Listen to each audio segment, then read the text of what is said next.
Assalamualaikum warahmatullahi wabarakatuh. Perkenalkan, nama saya Zahra Puji Irmadina dari kelas 5 SIP 3 Akuntansi. Di sini saya akan mempresentasikan tentang stewardship teori.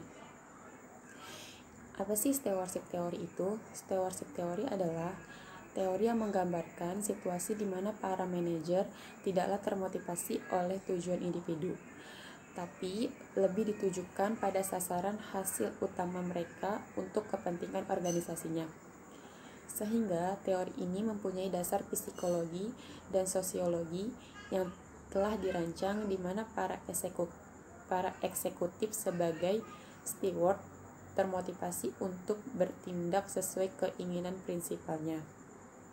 Selain itu, perilaku steward tidak akan meninggalkan organisasinya, sebab steward sendiri selalu berusaha mencapai sasaran organisasi tersebut. Mengacu pada teori stewardship ini, perilaku steward adalah kolektif, sebab steward sendiri berpedoman dengan perilaku tersebut agar tujuan organisasinya dapat dicapai dengan baik.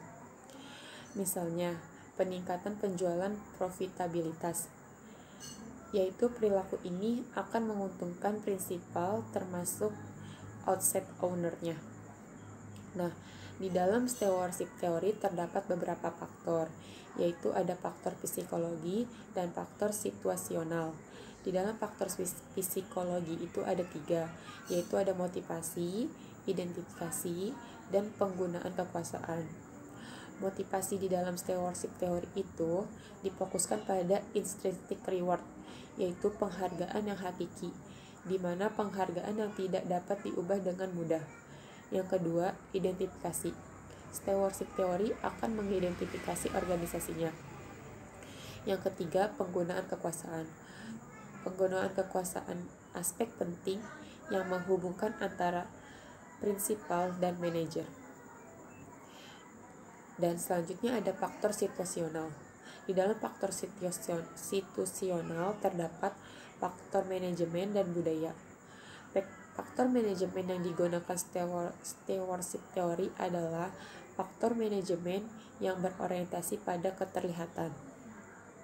Lalu ada budaya. Di dalam stewardship teori mempunyai budaya tersendiri. Nah, seseorang adalah steward jika ia dipercayakan bersama dengan modal yang lain dan ada kesempatan di masa yang akan datang untuk mengembalikan modal tersebut. Stewardship teori diperkenalkan sebagai teori yang berdasarkan tingkah laku, perilaku manusia, mekanisme psikologi dalam sebuah organisasi yang mempraktikkan kepemimpinan sebagai aspek yang memainkan peran penting bagi sebuah pencapaiannya. Stewardship teori ini mengasumsikan hubungan yang kuat antara kesuksesan organisasi dengan kinerja perusahaan, sehingga fungsi utilitas akan menghasilkan yang maksimal.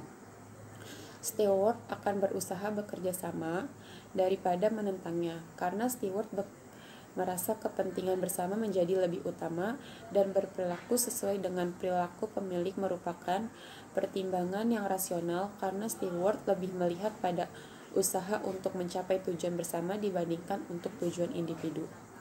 Apabila tidak ada faktor yang dapat dipercayai dalam teori stewardship ini, ada beberapa asumsi yang dapat digunakan. Yang pertama, self-interest. Yang kedua, non-certification. Yang ketiga, Countless Domain Independent Cognition. Nah, jadi kesimpulannya dalam materi stewardship teori ini adalah teori yang menggambarkan situasi di mana para manajer atau eksekutif sebagai steward untuk bertindak sesuai keinginan prinsipalnya. Beberapa proposisi yang digunakan berhubungan dengan faktor-faktor psikologi dan sosiologi dalam penggunaan stewardship teori ini.